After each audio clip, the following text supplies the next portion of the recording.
Come and look at the stars with me. In Attack of the 50-Foot Woman, this swimming pool is just the right size for an evening bath. But the scene gives Daniel Baldwin a whole new perspective. Are you all right? Perspective is the key word here. The illusion of a giant Daryl Hannah is created with one of the oldest visual effects in the book, forced perspective. Where do I look? Look a little to your right. To your right. What at first appears confusing makes perfect sense when seen through the camera's lens. Coming up, we'll meet Hollywood effects wizards who have used forced perspective to create cinema giants.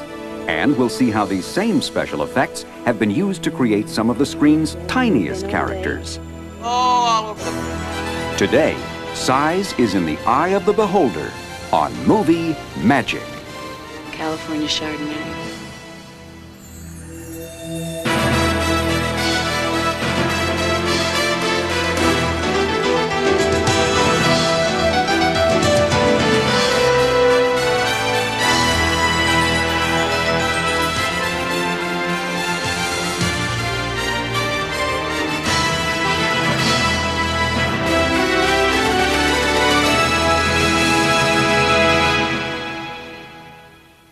Father, I'm not a little girl. No. No, you're not. Daryl Hannah plays Nancy, who grows into a very big girl in HBO Pictures' Attack of the 50-Foot Woman. Which way up? Daryl will spend much of her time on this movie next to miniature sets atop a 10 to 15-foot high platform. And action. Good night, Father. Good night. And cut. Very nice. Bit of moth. Major moth action here. The visual effect that makes Daryl and even an unwanted moth appear huge is called forced perspective. And it is the centerpiece effect in this remake of the campy 1958 sci-fi picture. Once a normal, voluptuously beautiful woman, she drove into a nightmare of horror and saw descending from the sky a titanic monster whose fearsome touch became a frightful curse. While the story has been updated for the remake, many of the special effects techniques used in the original 50-Foot Woman are being utilized today by producer Deborah Hill. Hanging foreground miniatures, forced perspective, building little miniatures and putting a real-sized person in the miniatures gives the illusion that she or he is tall. To convince audiences that Daryl Hannah has indeed grown bigger than a house, the filmmakers turned to Hollywood effects veteran Gene Warren Jr. and his crew at Fantasy II in Burbank, California. Gene won an Academy Award for his miniature effects in Terminator 2 and created memorable effects in The Terminator and Bram Stoker's Dracula. Before starting his own business, Gene worked with his father, Gene Warren Sr., who received an Academy Award in 1960 for his special effects in The Time Machine. 2 years earlier in Tom Thumb, Warren Sr. and his effects team had utilized forced perspective shots along with oversized props to create the illusion of the tiny title character. To whom it rightfully belongs, eh? I don't know. Maybe I should ask my father. Oh, no. Now, Gene Warren Jr., together with his two sons, Christopher and Gene III, will use these time-tested techniques to create the opposite illusion. Although other optical and digital effects could be used to create giant characters, forced perspective has distinct advantages. It is extremely effective, and you can see the results right on the set. Basic principles of forced perspective is that in the photographic process, relative size of objects is determined not necessarily by their place in space, but in their apparent scale. For example, to make Daryl Hannah appear larger than Daniel Baldwin, she will be positioned on a raised platform in front of the camera. Daniel will be positioned in the background. The farther away he is, the smaller he appears in relation to Daryl. In Attack of the 50-Foot Woman, the setting for one of the most dramatic forced perspective shots is the swimming pool at Nancy's father's mansion. In order to achieve a dialogue scene between the bathing Nancy and her husband Harry, Gene Warren and his crew had to build an exact miniature replica of the full-size swimming pool. Dano, do you have a 12-foot piece of speed rail there? Accurate measurements of the pool were scaled down to create the illusion of the giant heroine. Since she's 50 feet tall, the pool is built on a 1/8 scale. To shoot this scene, Daryl Hannah sits in the miniature pool atop a 15-foot-high platform, on which the camera is also mounted. Daniel Baldwin stands next to the real pool, about 100 feet from the camera. By utilizing enough light on set and the proper camera lens, Gene is able to create a long depth of field, meaning that the objects in both the foreground and background stay in sharp focus. Thus, the illusion that the giant Nancy and small Harry are actually very close to one another. I was wondering about something. Wondering about what? The brick line along the edge of the pool's deck makes a perfect dividing line between the miniature and real pools. When lined up in camera, the two blend together seamlessly on film. There. Look a little to your right. To your right.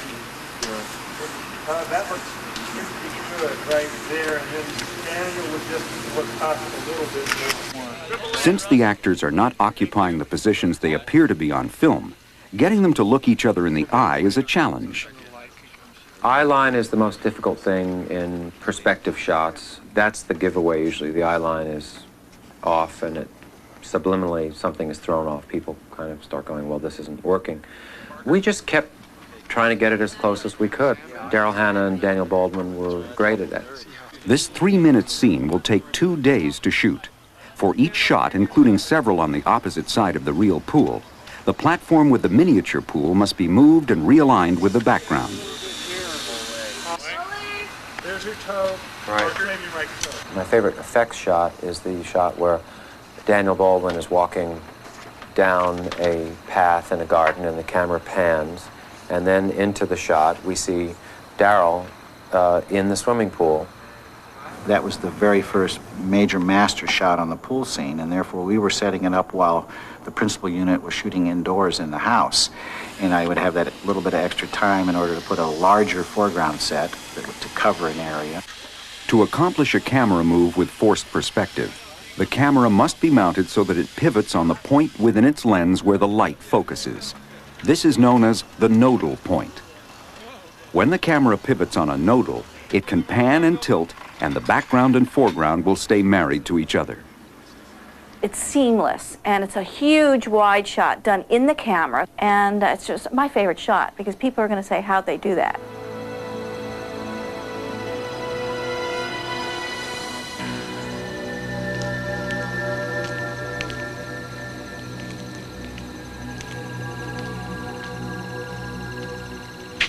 Are you all right? I mean, do you feel okay otherwise? My heart starts beating faster than normal. Would you like to feel it? Forced perspective was one of the first special effects used by pioneer filmmakers. This 1909 short, Princess Nicotine, was directed by J. Stuart Blackton, who co-founded the Vitagraph Company of America in 1897. Big V, as the Flatbush, New York studio was known, was a leading film company of its day.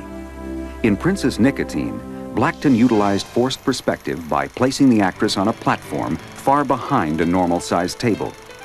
Amazed audiences were convinced that this tiny person was absolutely real. Forced perspective has also been used through the years to create impressive sets which would otherwise be too expensive to build. In the 1923 silent feature Scaramouche, the top of this French castle was actually a hanging miniature in the foreground of the shot. Perhaps the most impressive early hanging miniatures are in the 1925 MGM classic Ben-Hur. The lower part of the Circus Maximus set was built full-size for the violent chariot race. Special effects artist A. Arnold Gillespie designed an elaborate hanging miniature of the upper portions of the arena. The miniature gallery included 10,000 tiny, hand-operated figures that could stand and cheer on cue. Lined up perfectly in camera, this full-scale set and hanging miniature combined into one of the most impressive settings in Hollywood history.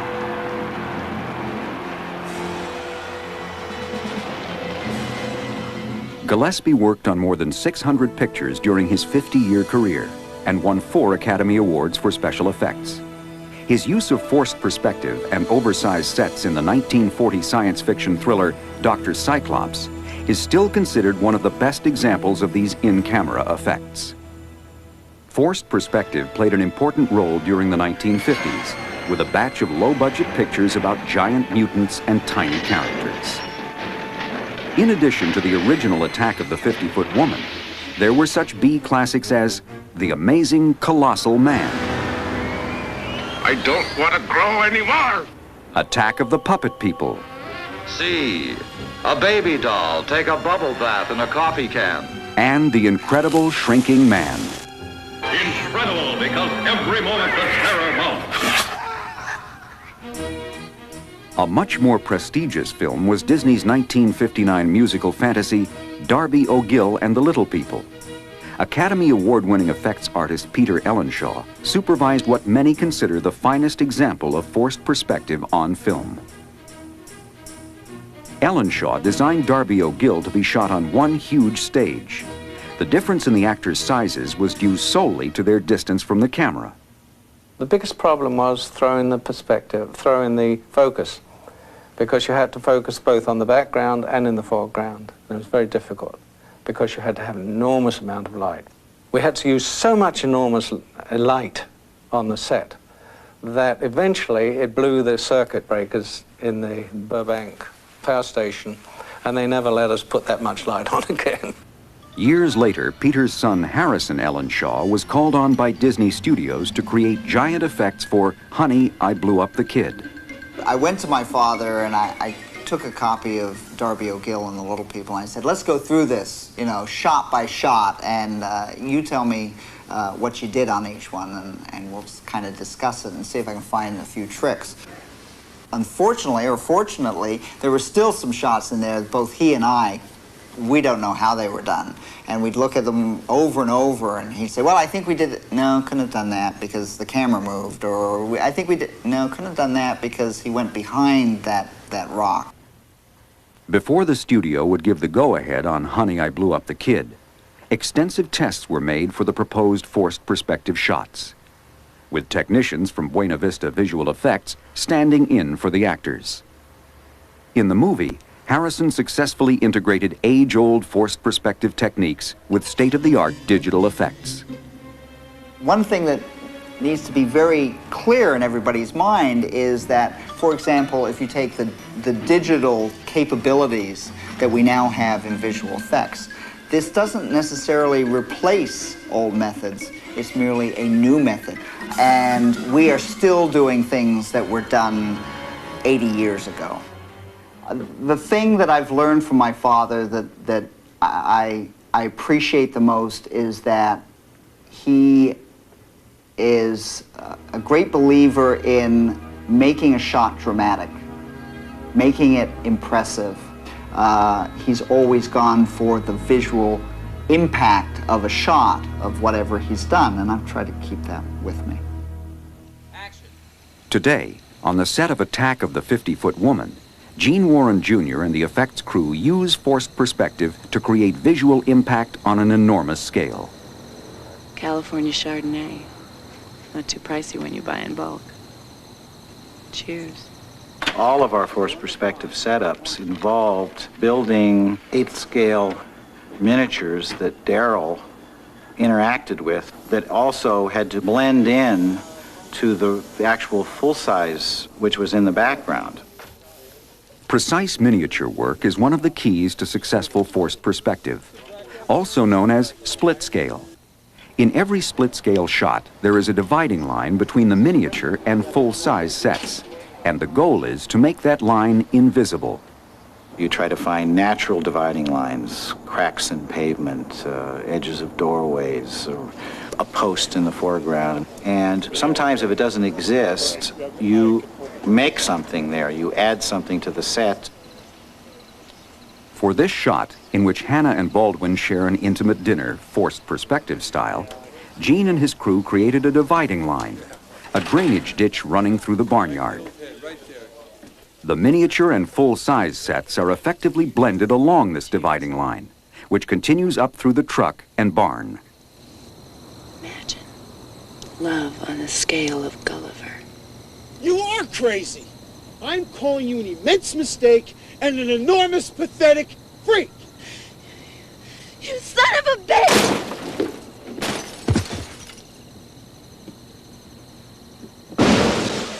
You were sad before. Now you're just a big joke. If you knew half what Honey Parker knows... I'm gonna pop your head like a little Concord grape! Man.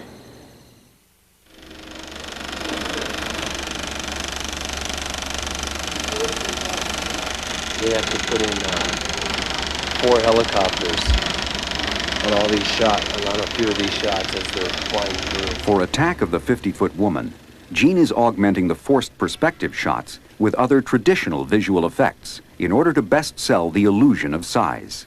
Forced perspective was our showpiece effect in this, where we had big, large shots that married the live and the miniatures in dramatic dialogue scenes. However, there's these mixing and matching techniques in order to make it appear as if we're just shooting the movie with a 50-foot woman. We laced in here and there blue screen shots. 3, 2, 1, pull. With blue screen, the filmmakers are able to shoot the actors against a blue background. The blue screen is later replaced with the actual background shot. With Harry, as an example, he's hanging on wires, and we have to track that shot, meaning match his moves, so that when we put Nancy's hand around him, they stay married together as if she is holding them. In this work print, also known as a rough cut, these blue screen shots have not yet been composited with their backgrounds.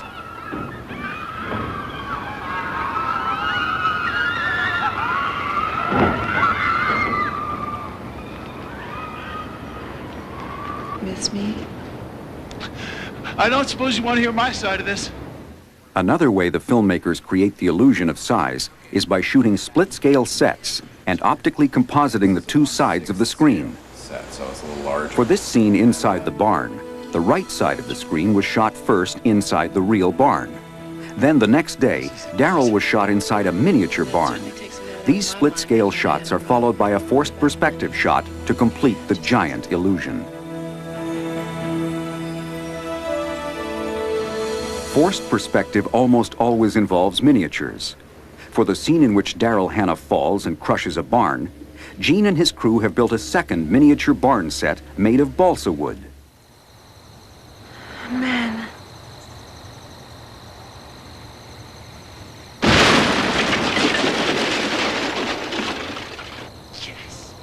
For the final scene in which Nancy, now 70 feet tall, comes looking for her cheating husband, the entire fictitious town of Arnold, California, is being built in 1/12 scale. The buildings are modeled after actual structures in the Southern California towns of Taft and Maricopa, where location shooting took place. Hundreds of trees, streetlights, and telephone poles must also be constructed, along with miniature cars and other convincing details. This tiny town is built indoors at Fantasy 2, with each city block measuring 35 feet long and 22 feet wide. Now, you're not going to put too many of those together and then still have something behind it and beyond, and the desert and the horizon and mountains and the night sky. So to achieve this within a limited amount of space, beyond the town, we started sloping up the desert to force the perspective. Hundreds of miniature Joshua trees and thousands of tumbleweeds were made in 3 scales. By placing the larger ones closer to the camera and smaller ones farther away, the horizon appears to extend for miles, when the entire desert set is only 10 feet deep. After 3 months of design and construction, the town is built and ready for shooting. There is even a 1/12 scale model of Harry's Porsche. And of course, Harry himself. All this will help create the illusion of a giant Daryl Hannah. Harry. Finally, on film, the special effect is brought to life. The result is a totally believable 70-foot character. The most exciting part of the work is the satisfaction at the end. If you can fool your peers, if you can fool the audience, and if people wonder, number one, how it was done, generally you have a successful shot. Every job is a little different, new challenges, learn new things, figure out how to make it work. Forced perspective may be one of the oldest tricks in the visual effects book, but it can still be as effective as the days when Gene Warren Sr. made Tom the size of a thumb. Today, effects wizards like Gene Warren Jr. and his sons are able to utilize the same techniques, proving that size is in the eye of the beholder. And in this high-tech era, Attack of the 50-Foot Woman continues the tradition of some of the earliest special effects used in motion pictures. The doctor said it's all right as long as I don't get too worked up. That's an important thing to remember about not getting too worked up. In the end, Nancy gets her husband to herself. Harry gets what he deserves. And thanks to forced perspective, we get some rather large-scale movie magic.